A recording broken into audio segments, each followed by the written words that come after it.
다음 이어서 하기 전에 두 가지 질문 사항이 있는데 나중에 또 할 사항이기도 하지만 실패는 제가 조명을 정리할 때 말씀드리려고 했었고, 자 누수에 대해서 한번 더 말씀드릴게요. 누수 욕실에 누수되는 원인, 요소 포인트를 모든 걸 다 말씀할게요. 일단 실링팬 먼저 질문하신 분이 있어서, 자 실링팬 얘도 이제 실링팬 일종이죠.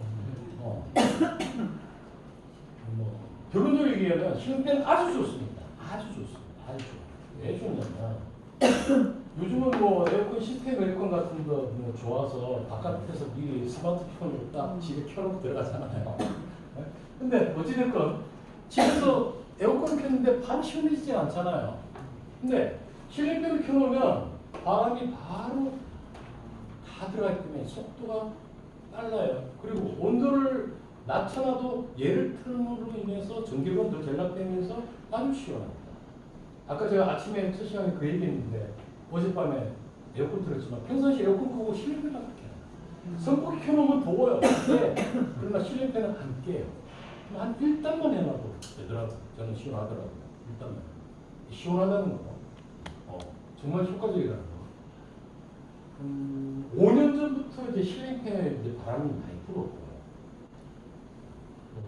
한 10년 전에도 가끔은 했는데 그때 당시 문제는 뭐냐면 오토가 힘이 세야 되니까 소음이 바람 소리라든가 오토의 소리라든가 이 소리가 좀 기술적으로 부족이 있는데 지금 나오는 모든 실링팬들은 굉장히 커도 거의 무서워. 모터 소리는 아예 안 들리고 바람개비 소리만 뭐 한 6단계까지 있으면 한 3단계까지는 아예 소음 안 나고 이제 5단계, 6단계 가면은 바람개비 소리는 좀 들려요. 근데 그 또한 거슬리지 않을 정도로 요즘 제품들은 아주 좋답니다. 아주 좋다. 굉장히 좋다. 그리고 우리 손님들한테 실링팬을 시공해주면 겨울에도 한 번씩 틀어주라고 해요. 역방향으로. 역방향. 그 이유는 자 온도, 기온이라는 그 바람이라는 거는 우리가 저 바깥에 환경도 마찬가지지만 따뜻한 게 올라가. 찬간 바닥이. 그리고 실링팬 에어컨 틀고 딱 하면 바닥이 이렇게 싹 올라오거든. 그래서 시원해지는 거고. 겨울철에는 역방향으로 해주면 따뜻한 온기가 또 올라옵니다. 물론 걔를 또 밑으로 내려주기도 하고, 따뜻한 공기를 밑으로 회전시켜서 따뜻해지는 효과가 있으니까 환기를 위해서. 겨울이라고 문을 꽁꽁 닫아 놓으면 사람이 몸이 안 좋다. 몸이 안 좋다. 물론 바깥의 환경이 더 안 좋을 수도 있겠지만 집안에 환기를 시킬 때 저는 아침에 일어나면 창문을 다 열고 환기를 시키거든요. 깨워야 해. 환기 차원에서도 겨울철에도 한 번씩 환기용으로 해주는 게 좋다. 자, 초창기에는 가장 좋았던 게 어디 제품이냐면 루시예요. 대만제 제품이었어요. 지금도 가격대가 최하 50만 원대예요.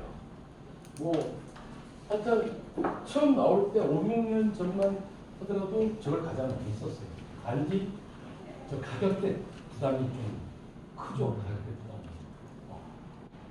근데 고장이 없고 정말 좋고 다른 중국산 나도 걔들은 못 따라가요. 그러나 지금은 시장이 다 중국산이잖아요. 아주 좋아. 아주 좋아. 그래서 갑자기 생각이 안 나네. 로슬러입니다. 이게 중간에 루시에어가 제일 비싸고 에어룩스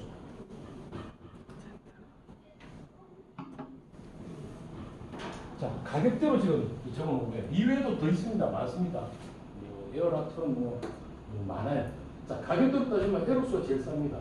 그 다음에 로슬러, 그 다음에 루시에어. 여기서 제가 개인적으로 추천하자면 로슬러 제품이 좋아요. 디자인도 좋고 성능도 좋고 힘도 좋고 루시에어급이에요.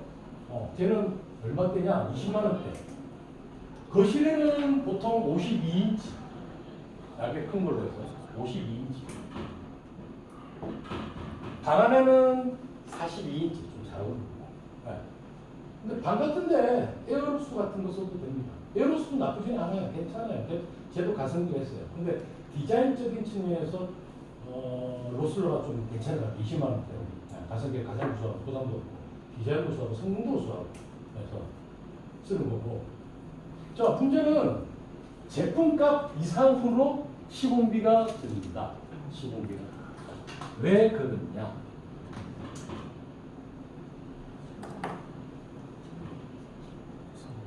기본적으로 저는 손님 보고 자기가 원하는 그 제품 사와라. 그럼 시공해주겠다. 라고 얘기해요. 사람의 취향이 다 틀리기 때문에. 모델도 한 회사에서 굉장히 많다. 자, 첫 번째. 천장을 새로 보강을 얘기해요. 다른 쪽에. 무슨 말이냐면, 만약에 이게 실링팬이라, 여기입니다. 실링팬을 요 달면은 그냥 석고보드, 그 다음에 이 기존의 조명을 떼내고 그 자리에 달거든요. 보통 조명 자리가 중앙이란 말이에요. 그래서 실링팬 또한 그 자리에 그대로 거실 조명을 떼고 설치하는데 그 자리에 뻥 뚫려 있거든요. 아니면 옆으로 살짝 비치면 다루기라는 게 있어요. 그렇지만 그 다루기만 가지고는 이 모터 힘이 소리가 나서 굉장히 센 거고 전체가 크기 때문에 흔들려요. 그래서 석고보드를 떼내고 합판 작업을 해줘야 돼요. 합판. 이 정도 크기. 더 크게도 하지 말고 부족하지. 이만큼 잘라내고 천장을 보강을 해줘요. 그리고 이 설치하는 안에 피스, 못은 두꺼워요. 좀. 그래서 두꺼워. 일반 피스 두께보다 한 4배 정도 두꺼워요. 그 두꺼운 걸로 한 4개 정도로 박아주거든요.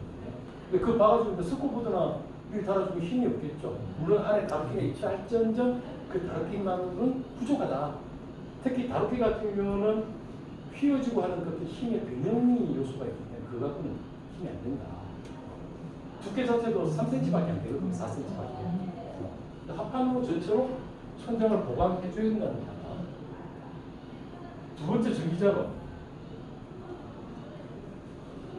전기작업은 두 가지가 있습니다. 뭐냐면, 자, 원칙은 상시전원. 상시전원이라는 말은 무슨 말이냐면, 우리가 조명은 스위치를 껐다 켰다 하잖아요. 근데 콘센트처럼 만들어줘요. 전기가 항시 들어가 있어요. 전기가. 콘센트처럼, 콘센트가 상시전원이거든요. 그거 지금 항상 전기가 들어가 있어요. 그럼 되죠. 상시전원 작업해줘요.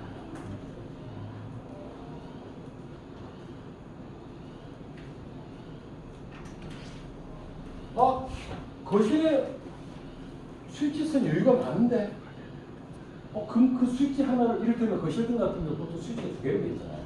그러니까 스위치 하나, 그냥 조명 하나 쓰고 조명 이거 실릴 때 달면 안 되냐? 됩니다. 자, 원칙은 상시전이다. 왜 그러냐면, 만약 스위치를 하면 어떤 현상이 있냐면, 실링팬에서 안에 모터가 딱 있는데, 갑자기 스위치를 켜면 전기가 들어갈까요? 뭉칠 얘가. 근데 그게 쌓이다 보면 고장이 오는 거예요. 그렇지만 상시적으로 해놓으면 얘가 항상 전기가 들어서 그래서 실링팬 항상 리모컨 작동하거든요. 리모컨 작동하면 리모컨 돌려줄까? 충격이 없다.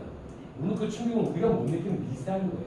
그리고 실제로 이걸 딱 키면은 또 이런 현상이 있어요. 뭐가 아직 찌직 소리가 약간 들릴 수 있어요.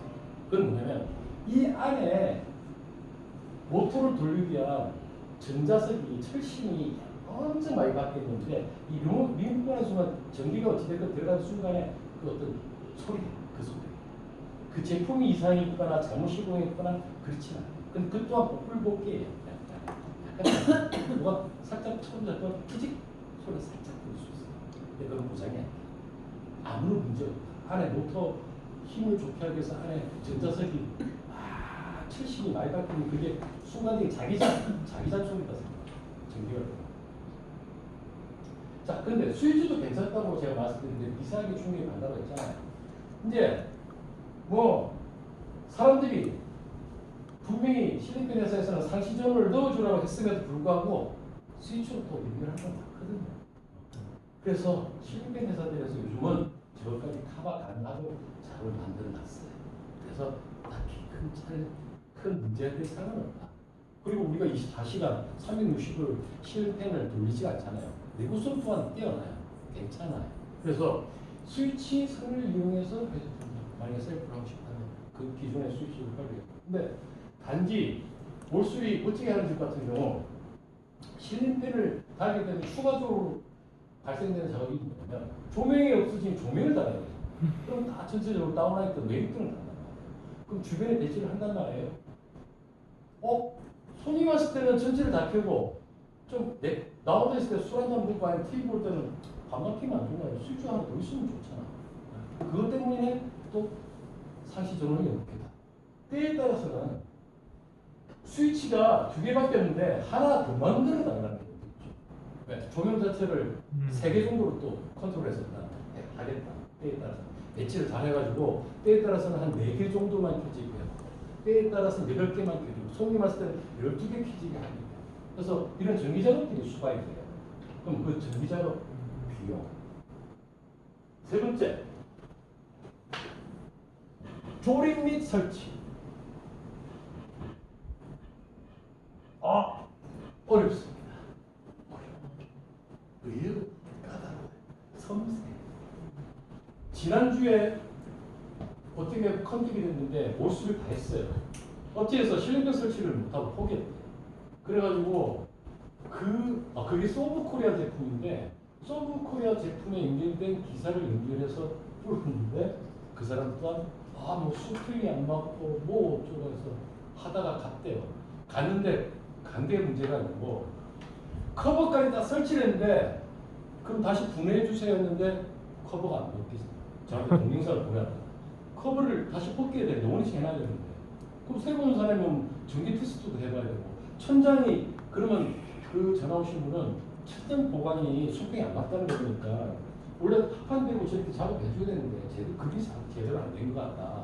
그것까지 작업하고 전기 작업하고 조립까지 좀 해주세요 해가지고 저 친구에 있는 모 아파트에 갔단 말이에요. 근데 두 번째 온 기사는 그 커버 자체도 체결을 해놓고 못 빼고 그냥 갔다는 거예요. 난감하더라고. 딱 도착했는 거예요.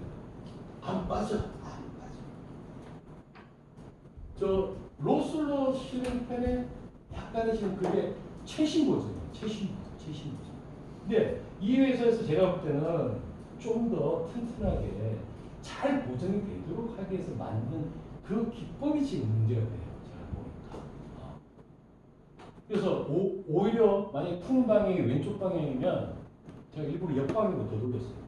더 돌리고 더 쪼여. 탁 해놓고 한 치고 다시 뺐어요. 탁 빠졌어요. 빠지고 나서 다시 분해를 다 하고 나서 천장을 봤어요. 천장에 보강자를 해놨어.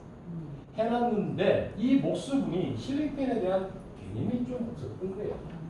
뭐냐면 구멍을 너무 크게 해도 안 되고 너무 작게 해도 안 되고 크게 하면은 피스 박을 공간이 없고 작게 하면 이 안에 선 같은 게 많은데 선을 안으로 천장을 제대로 다 못 넣어요. 이 적당한 최하 3인치 이하 구멍을 뚫어야 되는데 많이 컸고 천장 보강해주는 이 아래 천장에 옆에는 다 보강이 됐으나 이 공간에 피스 박는 4개 자리가 있다라고 말씀했잖아요. 2개를 못 박아. 그러니까 수평이 안 맞지. 뭔가 끄떡끄떡 제대로 고정도 안 돼. 그리고 두 번째 왔던 기사가 그 피스 2개를 못 박으니까 이 안에 구사비 같은 걸 막 박아놨어요. 안으로 집어넣었어요. 수평을 맞춘다고. 근데 저 또한 혹시나 하고 합판 쪼가리들을 막 들고 왔거든요. 그리고 미리 천장 보강해서 판하고 그 사람 상부에서 입주했으니까 거기 가서 자르갈 수 없잖아요. 미리 판도 잘라가고 안에 지지대도 다 잘라가고 다 잘라갔는데 다 쓸 필요 없었어. 왜? 천장 보강이 돼 있었어. 단지 이 피스 2개 박을 짜기가 문제예요. 나무 들고 가는 거 가지고 거기만 보수하고. 그래 원래는 그 해당 업체에서 이거 천장 보강을 다시 한번 했기 때문에 도배를 새로 해야 되거든요. 그래서 그 업체에서 도배를 새로 해주기로 했대요. 그 기사 한 시간 뒤에 오기로 했거든요. 전화해라. 올 필요 없다. 그거 안 해도 된다. 해놓고 이제 설치를 해줬죠. 그래서 이 조립 설치라는 게 이 경험이 많아요. 로슬로 전문 연결된 기사 왔는데도 제대로 못하고 저 모든 메이커를 다 해요. 지키지를 않아요. 저는 하고자비가 있어요. 무조건 해야 돼.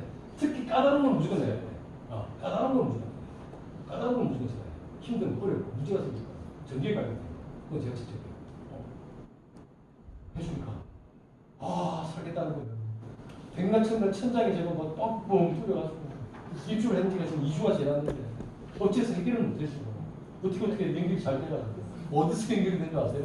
스레드에서 연결됐어요. 스레드에서. 저도 여기에 강의를 받으러 몇 번 왔는데 AI 영상 편지 뭐 하면서 뭐 유튜브도 해라, 인스타도 해라, 스레드도 해라 그래서 그래 그 병원에서부터 시작했거든요. 스레드는 미치겠대요. 왜? 보기 시작하면 계속.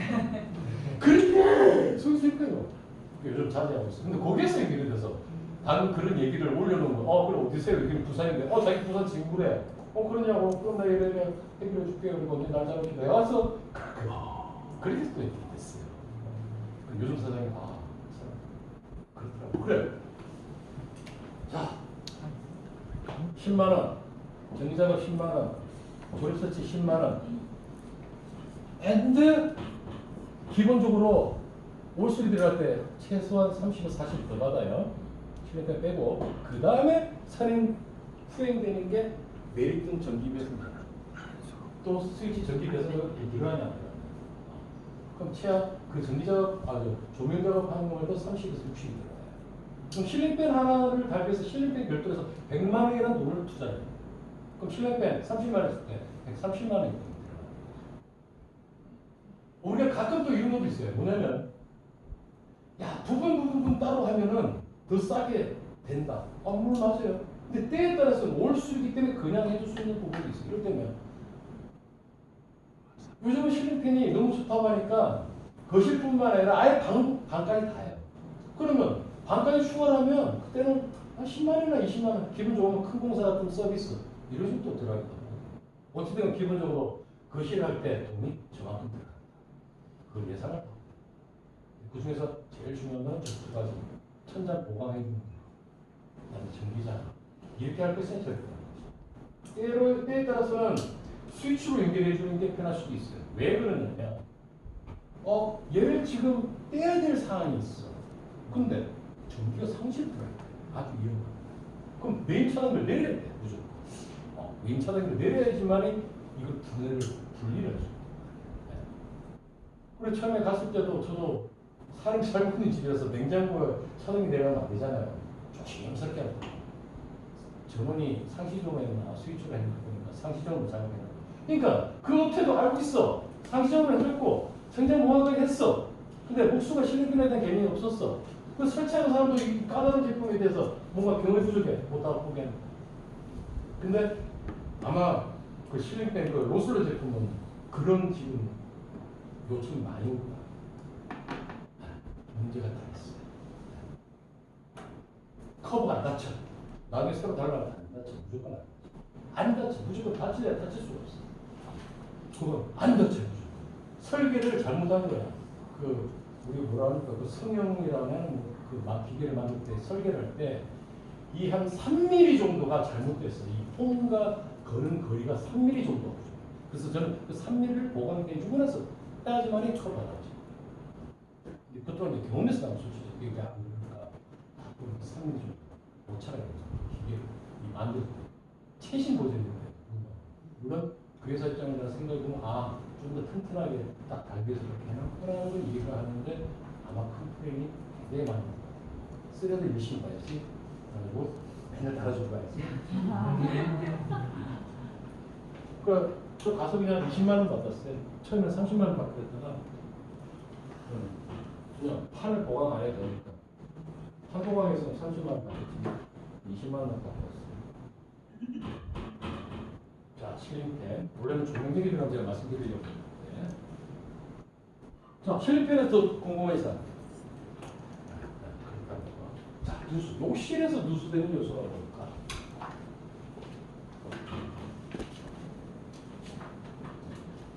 방수를 잘못해서겠죠? 특히 유비알 욕실이 위험하다고 했어요. 듣고 나면 얘는 방수 진짜 완벽을 기해줘야 돼요. 그래서 특히 바닥이 잘못되어 있을 경우 타일기사가 작업을 하면서 찢어버립니다. 그럼 유비알 욕실은 무조건 씁니다. 근데 기본적으로 일반적으로 지어진 아파트들은 보이지 않는 곳에 이미 방수가 깊게 스며들어 있다. 그래서 아까 말씀하신 것처럼 기사들이 괜찮다라고 하는 말이 그 말이에요. 괜찮아요. 그렇지만 우리 사람들이 몇 년쯤 있고 뭐 20년, 30년 됐으니까 방수를 해주겠다. 그럼 완벽히 기억해 주십시오. 그러니까 세월의 흐름에 의해서 특히 고층일수록 건물은 흔들려요. 우리가 뭐 크게 못 느껴서 그렇지. 근데 그 흔들린 거가 시간이 흐르면서 콘크리트도 미세하게 움직임인데 그 수축작용에서 안에 안 보이는 부분이 크게 갈 수는 있는 거예요. 맞아요. 그럴 수 있는 거예요. 오행성이 지났기 때문에. 그래서 방수해주는 건 좋은 거예요. 단지. 근데 90% 이상 제가 볼 때는 아니 95% 이상이었다. 설령 철까지 했다. 근데 염려 때문에 우리가 방수를 해주는 거예요. 그 외의 요소로 누수가 많이 된다. 첫 번째. 자, 두 번째 수도. 샤워기, 세면기, 변기. 수도꼭지가 총 5개 있어요. 5개. 네. 이걸 연결해 줄 때 우리가 흔히 아는 테프론 있잖아요. 테프론을 감아주고 작업을 한단 말이에요. 이 테프론을 감아주는 게 잘못되었거든요. 아니면 연결할 때 제대로 스무스하게 들어갔어야 되는데 이게 약간 어긋나면서 들어가는 억지로 집어넣은 거야. 어긋나면서 지금 들어갔다 생각. 그래서 문제가 될 수 있고.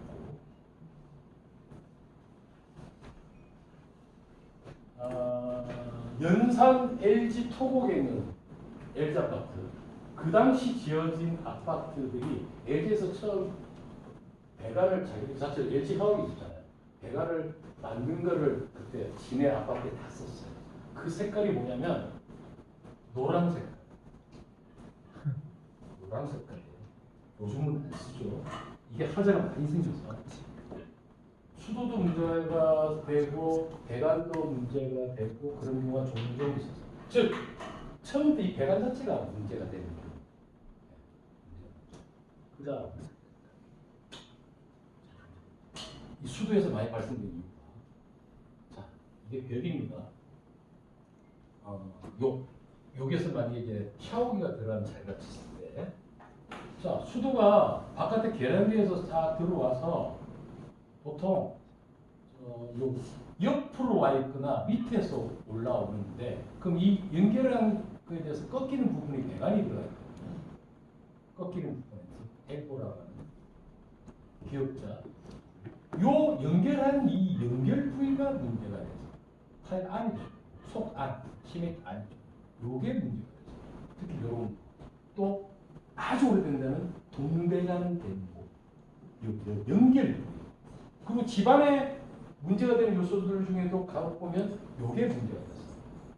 난방, 온도, 꺾여 있는 연결 부위가 항상 연결 부위가 또 운 나쁜 케이스로 난방 배관을 하는데도 마찬가지입니다.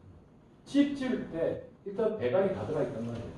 그 다음 그러면서 콘크리트 다 부었는데 미세하게 못이라든가 철 같은 게 같이 받쳤는데 그때는 괜찮았어. 몇십 년 지나면서 그 알맹이가 미세하게 새서 그런 여러 가지. 네. 그래서 이렇게 수도가 한 번에 왕창 흐르는 게 아니고 못 느낄 정도로 미세하게 오랫동안 한 달, 두 달, 석 달, 몇 달 모여서 그게 물이 밑에 집에 내려가서 새게 되겠죠. 샤워 있습니다. 자, 결합을 잘못해서 그리고 이 연결 부위 아니면 처음에 아파트 지을 때 미세하게 뭔가 받쳐있던 게 시간이 지나면서 그 다음에 이 수도 주위에 어떤 문제가 있냐면 자, 이거 정면에서 바라볼 때 만약에 샤워기 구멍이 2개가 있어요. 그리고 배관이 이렇게 안에 연결을 해준단 말이에요. 요 주변은 틈이 있단 말이에요. 배관 사이에. 왜 배관을 넣기 위해서 틈이 있단 말이에요. 이건 거의 드문 케이스지만 저 구멍 사이로 물이 들어가서 특히 샤워기 주변은 물이 많이 쓰잖아요. 물론 이 덮개가 있어요. 끝에 보면 덮개가 다 있을 거예요. 근데 위에서 덮개를 타고 들어갈 수도 있거든요. 네. 근데 저도 극히 드무나 예방 조치에도 물이 안 생기는 게 있어요. 그래서 커버를 돌려서 벽 쪽에 밀착시켜서 덮어주는데 때에 따라서는 1차적으로 줄눈을 넣을 때 요 배관 주위에 110m를 넣어주라고 해요. 그럼 틈이 막아지잖아요. 더 완벽하게 하고 싶으면 이 덮개를 넣을 때 실리콘을 같이 해서 덮고 주면 좋겠지만 그건 약간 무식한 겁니다. 왜? 나중에 얘 샤워 교체할 때 이 떼기가 있는 거예요. 그래서 110m만 이 주변에 채워줘도 괜찮아요. 또 어느 쪽에서 세느냐? 쇠뱅이는 괜찮아요. 쇠뱅이 자체에 갈아질 때. 변기 쪽의 밸브는 이 바닥에서 낮은 쪽에 있단 말이에요. 물 청소 막 하다가 이게 커버에 안으로 들어가서 그렇지만 이거 드문 사례다. 그렇지만 아무리 조사해도 될 데가 없어. 커버 쪽에 보니까 약간 물이 있어. 보유 안쪽에. 시멘트만 채워주고 지나고 와서 괜찮아지는 경우가 있죠. 자, 그 다음 또 어떠냐? 변기 커버는 100사이즈, 10cm의 구멍이 이 배수관이. 신축 아파트 얘 또 문제점 하나.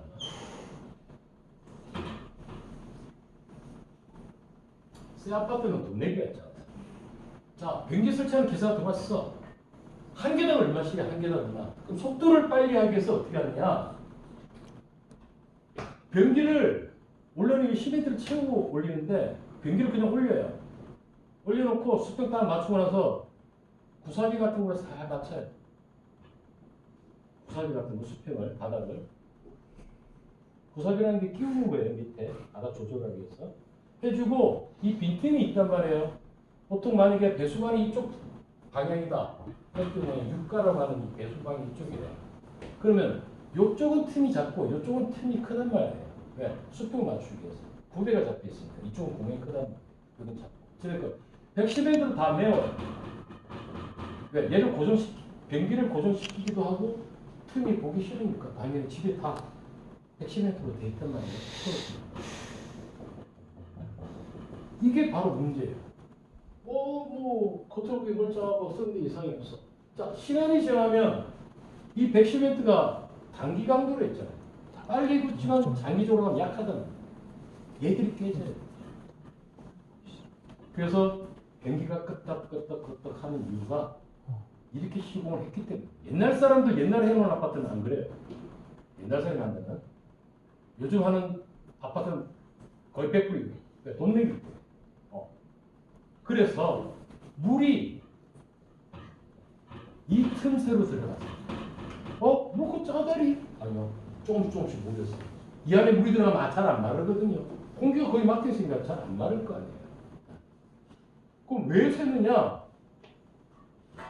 아까 수도 밸브 옆에 공간이 있듯이 얘 또한 이 주변에 틈새가 미세하게 있어요. 그리고 방수를 아무리 완벽하게 완결을 부었다 할지라도 이 코너 끝까지 신경을 써서 다른 방수제로 완결 끝나고 나서 또 해줬으면 괜찮지만 대충 넘어가요. 변기 있는데 뭐 차단에 물이 들어가? 그래서 요 틈새 얘는 구멍이 작아요. 미세해. 그럼 옛날 설비를 배운 사람들은 어떻게 하냐? 저 또한 옛날 사람도 배웠지만 또 그게 맞는 거고.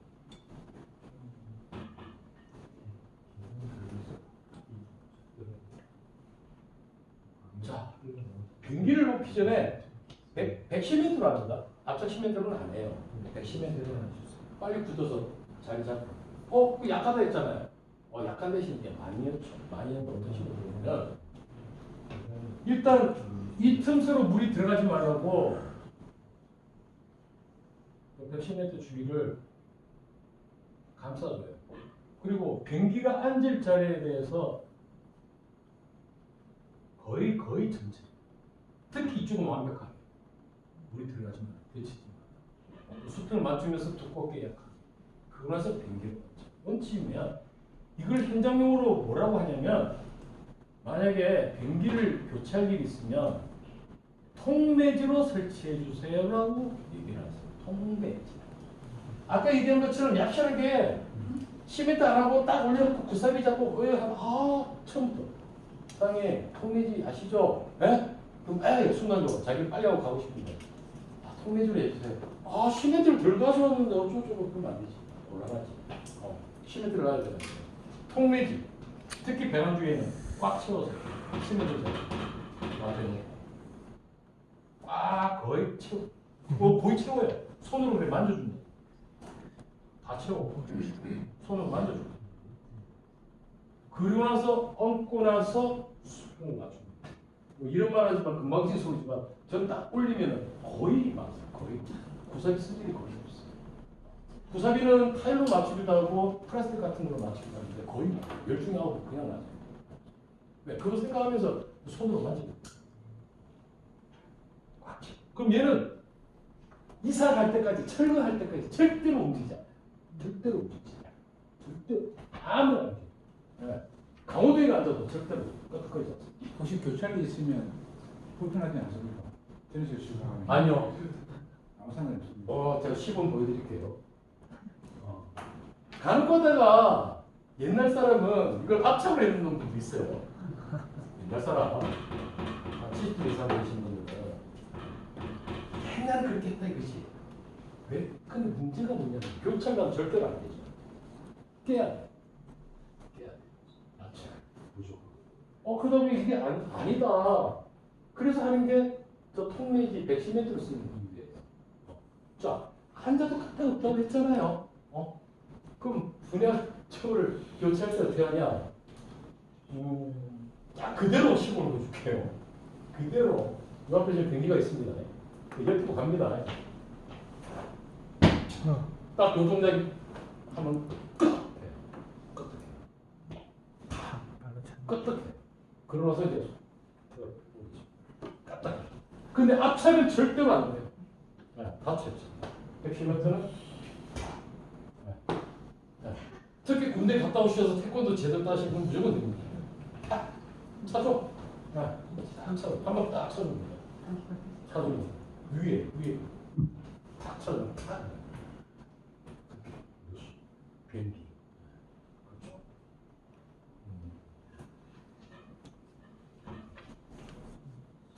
누수 얘기하니까 또 한 가지. 코너의 중요성.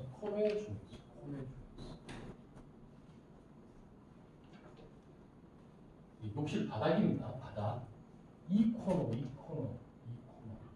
네, 만나는 지점입니다. 하나, 둘, 세 개가 만나요. 이 틈새가 굉장히 치열하다.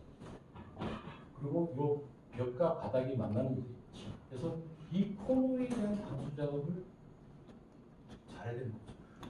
자, 과거의 사례를 본다면 보통은 벽 같은 경우는 욕조 높이까지만 해줘도 충분해요.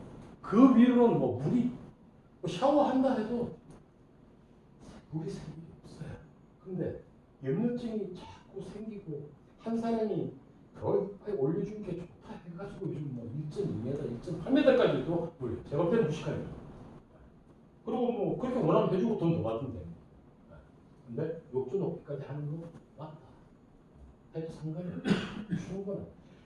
중요한 거는 별 많이 바르는 게 중요한 게 아니고 이 코너에 박수.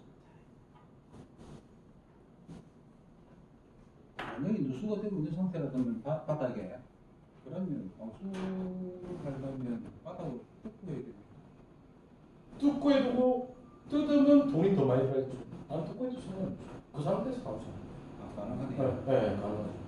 자, 또 그 얘기하니까 어떤 사례가 있냐면 지금 제가 설명해야 되는데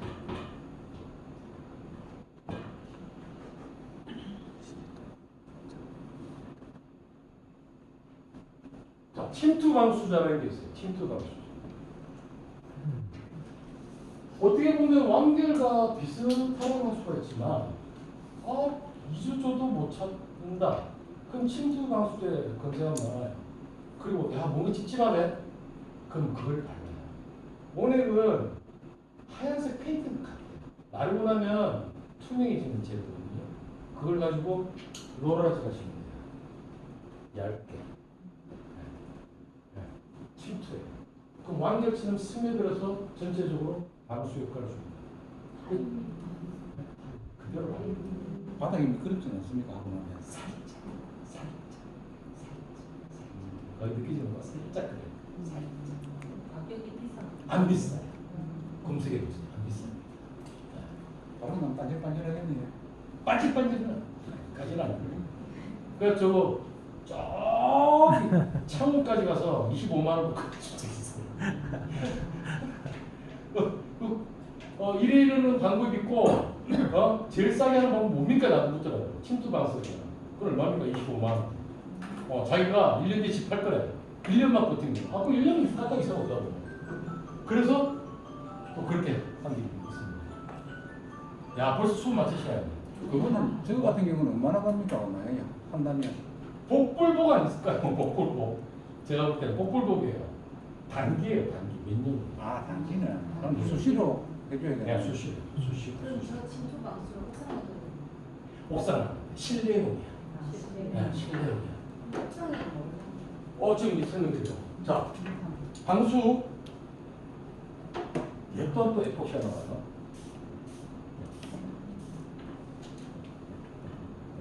우레탄과 에포시예요. 에포시는 실내, 우레탄은 외부. 옥상은 우레탄이에요. 우레탄이고 지금 시간 조금 남았으니까 또 추가적으로 말씀드리면 코너가 중요하다 했잖아요. 코너가 방수제를 바르기 전 이제 아까 이 아덱스 같은 거 바르기 전 또는 바르고 후에 코너 쪽에 우레탄 코팅을 해줘요. 우레탄 코팅. 그러면 또 안 되기로 합니다. 또 안 되기로 합니다. 실리콘을 바르고 고무헤라라는 게 있거든요. 막 문대줘. 그럼 코너 절대 이걸로 해서 문대줘. 우레탄. 저는 우레탄 코팅은 일반 방수할 때는 안 쓰고요. 어떨 때 쓰냐면 욕탕을 할 때. 집안에 욕정할 욕탕을 만들어주세요라고 하는 분 계세요. 그럴 때는 방수가 진짜 완벽하게 되기 때문에 또 해주고 이것도 해주지만 우레탄 코팅까지 해줘요. 욕탕. 자, 또 질문상. 아파트 방수 같은 경우는 얼마나 갑니까? 복불복이겠지만서도 뭐 새로 했을 때 말입니까? 아니 예를 들어 처음에 아파트 지었을 때 예예 나서 이사 가기 전까지는 거의 갑니다. 이사가기 전에 한 근데 아까도 말씀드렸듯이 어떤 다른 요소에 있어 그걸 프로테지로 따지면 뭐하지 마라. 5% 정도? 네, 그런 문제들이 생겨서. 네. 많이 깨끗이 하려면 뜯고 하는 많이 하거든요. 해를 뜯고 꼭 뜯고 할 필요 없다는 거예요. 아까 침투는 수시로 발라줘야 되는데 근데 그냥 우리 아까 이거 얘기한 이거 그대로 타일 있는 상태에서 바로 해주면 됩니다. 뜯을 필요 없어요. 네. 그 대신 이건 타일 작업 새로 들어가야 되죠. 침투 방수대는 타일 작업 새로 안 할 때. 안 할 때. 그 상태에서.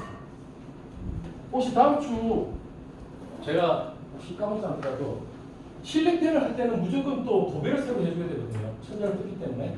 근데 살고 있는 집에 도배까지 하고 뭐 하기에 비용도 더 들어가고 실링팬에 도배를 안 하고 하는 방법이 또 하나 있습니다. 그거를 다음 시간에 질문을 하시죠. 까먹는 게 지나가는 거예요. 그러면 도배를 새로 안 해도 안 하면서 할 수 있는 방법이 또 보강제는 무조건 내도 네, 또 질문. 옥상에 방수하는 거 하셨습니까? 우레탄이 실외다. 옥상에는 우레탄 나오죠. 우레탄에 여기 하도 중도. 네. 자, 우리가 하도록 하는 게 바로 다 프라임이에요. 방수에 대한 잘 붙도록 하는 거예요. 그리고 2차, 3차는 온방수인데 더 완벽하게 하기 위해서 얇게 2번을 들어가는 거예요. 그리고 우레탄에 우레탄 가지고 하도를 하고 우레탄 자체가 방수제고 네. 그 우레탄 방수를 하기 위한 기초 프라이머가 우레탄 전용 프라이머가 따로 있습니다. 그리고 우레탄을 특징이 뭐냐면 햇빛에 갈라지지가 않아요. 에폭시를 만약에 실외에다 다 갈라지 방수하는 시멘트인데 한번 싹 갈아내고 해야 돼요. 네, 보통 면이 깨끗하다면 프라이머만 바른 거예요. 1차 프라이머. 그리고 이 정도는 그냥 스티프를 하셔도 돼요. 그 대신에 천천히 꼼꼼하게 얇게 하라. 항상 얇게. 근데 뭐 옥상 같으면 뭐 좀 두껍게 하더라도 굽는 시간 오래 가지면 돼요. 그 대신에 내가 좀 미끄럽다 그러면 하루에 이렇게 3일 더 건조시키면 돼요. 그러면 싱글이 있는데 위에도 네. 사실은 싱글 자체가 이제 그 방수제 보조제 같은 거니까 그 자체가 잘만 접촉해 놓으면 방수가 되는 거잖아요. 근데 오랜 시간 햇빛에 의해서 갈라지고 틈새로 되는 거거든요. 그게 다 바로 프라임 바르고 네. 바르고 거기는 무조건 프라이머 발라요. 그냥 안 돼요. 문제 생겨요. 무조건 100% 프라이머. 우레탄 한번 바르고 네, 우레탄 2번까지 발라주는 거죠. 아무리 이렇게 하고 싶어서. 강사님 그러면 주차장에도 그렇게 해주세요. 주차장은 에폭시. 혹시 주차장은 에폭시. 그래서 주차장에는 에폭시 해주는 이유가 꼭 방수 때문이 아니라 이 바퀴 주차 그 어떤 그걸 위해서 쾌적함을 위해서도 하기도 하는 거죠. 방수 목적도 있지만. 근데 이제 아까 우레탄 그 코팅 말씀하셨는데 주차장에 1층에 집들이 이제 노후돼가지고 틈새로 약간 물이 스며든다는 얘기 있어서 그럴 경우에는 무방수자로 그것도 우레탄. 우레탄 그거는 에폭시로 하고 그 모서리 부분은 우레탄으로. 네, 우레탄. 근데 그 원인이 다른 데 이유일 수도 있어요. 뭐 방수는 뭐 혹시는 모르겠는데 뭐 옥상 같은 데는 개인이 해야 됩니다. 해야 됩니다. 됩니까? 해야 됩니다. 해야 됩니다. 아까 얘기했듯이 마르는 거 걱정되면 2, 3일 더 말리면 중요한 건 코너라고 했지. 코너 자극이 제일 중요해요. 그리고 옥상 방수를 한번 더 팁을 드리면 코너 쪽에 미장을 비스듬하게 대각선을 미장을 하세요. 네, 코너 쪽에 이 코너에 미장을 하세요. 더 완벽합니다. 이렇게 미장을 하세요. 실리콘 바를 것이 실리콘 바르시 미장을 해주세요. 네. 미장 이게 더 완벽하다. 더 완벽하다. 그냥 코너 하는 것보다. 왜냐 방수를 했는데 이 코너가 특히 주택 같은 경우 이 건물의 강도가 약하단 말이에요. 해줬는데 이게 째질 수 있어요. 그러면 보강을 하기 위해서 이렇게 시멘트 작업을 해주고 여기에다 하는 거예요. 그건 되죠.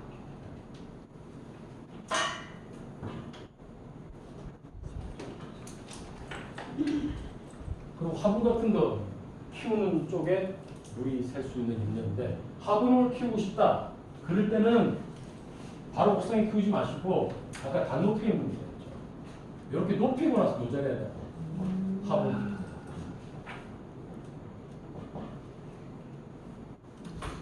그 옥상에 화단을 만들면 밑에 바닥에 특별하게 방수하면서 일반 시공 밖으로는 안 되는 거죠? 그 방금 얘기했듯이 네. 이렇게 단을 올려주라. 화분 키울 자리에. 아니 모래를 그냥 막 화단을 만든 경우 화단에 때문에 문제가 돼서 될 수가 있거든요. 만약에 지금 여기 화단 공간에다 진짜 그럼 여기 지금 담벼락처럼 만들어 놓을 거 아니에요. 그렇죠. 화단 이 자체를 흙을 붓기 전에 요만큼을 올려라. 그리고 방수해주고 화단을 펴. 바로 다이렉트로 옥상으로 들어가지 마. 그리고 얘 단을 쌓기 전에 방수를 또 한번 해준 상태에서 단을 쌓아. 단 그냥 막 일반적으로 도로 살듯이 하면 된다. 벽돌? 벽돌? 네. 벽돌 정도만 해도 충분합니다. 더 정도는 좀 작은 거, 한 4인치 정도 블록을 해도 돼요. 촘촘하게. 촘촘하게. 벽돌이 더 좋고. 네. 아까 변기 그 통매지하는 게 있지 않습니까? 네. 그 수평은 어떻게 맞춥니까? 그 수평을 맞춰 돌가서 놓고 수평 맞추고 이렇게 바르는 게 쉬운데. 보통 기술자들은 네. 수평대를 놓고 보거든요. 네. 그럼 일반인들은 어떻게 제일 좋냐? 여기 벽이잖아요. 변기를 놨잖아요. 네. 이거 딱 보면 여기 타일 줄눈이 있어요. 타일 줄눈을 보고. 타일 줄눈.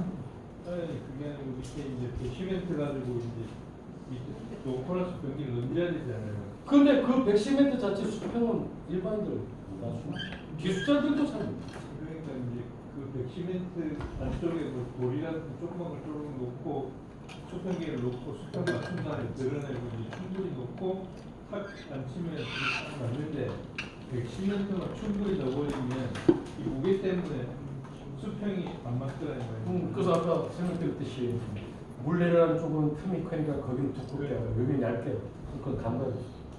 그건 일반인이 힘들다고 해요. 근데 그거 고민하지 뭐 자빠지지 않아요. 통밀을 해놓으면 자빠지지 않아요. 단 옆에 타일 조각이나 저 플라스틱 구사비 같은 거 다 놓은 상태에서 딱 얹어요. 줄눈 보니까 삐딱해. 그럼 여기도 좀 이런가? 그럼 공부도 이거 하나만 공부면 안 되고 공부고 나서 딱 쳤을 때 안 쳐진다 그러면 하나로 되지만 움직인다 그러면 이쪽 하나 더 꽂아요. 타일 조가리를 충분히 놓고 수평에 맞춘 다음에 드러내고 충분히 110m를 넣고 연결하는 말씀이시네요. 아니죠. 변기를 놓은 상태에서 맞춰야죠. 변기를 놓은 상태에 맞춰요. 처음부터 못 맞춰요. 여기 놓은 상태에서 맞춘 다음에 다시 드러내고 뭘 드러내요? 물도 바르고 그 다음에 뭘 드러내요? 변기요. 아니 드러내면 안 되지. 그게 설정입니다. 자, 처음에 뜯어냈다. 네. 110m 갖고 다 턱내질 해놨다. 손으로 바로 변기 옮겼다. 수평 맞춰 그게 끝. 그렇게 쉬운 그렇게. 변기 무게 때문에 그러니까 무게 때문에 확 자빠지진 않는다는 거예요. 수평이 조금 안 맞았지만 안 맞는 거는 내가 손을 늘려야지. 늘리고 힘 쪽으로 그리고 타일 조각을 넣고 다시 떼지 않아요. 떼고 나서 다시 넣으면 또 수평 안 맞아. 때리는 순간 110m 다 맞아요. 변기 받아. 네, 또 질문 하나. 창틀에 고기에 이렇게 좀 방수를 좀 하고 싶은데 그건 뭘로 하면 좋을까요? 우레따지. 근데 그 또한 프라이머를 발라줘. 말을 먼저 바르고 자, 다음 시간에 아까 제가 뭐 질문해드렸죠. 도배를 안 하고 실제 다른 거하고 그 다음에 창틀 방수하는 거 다시 한번 이거예요. 왜? 그건 좀 더 추가적인 설명드려요. 샤시 공사할 때 중요한 사람. 자, 이상 마치겠습니다. 다음 주에 뵙겠습니다.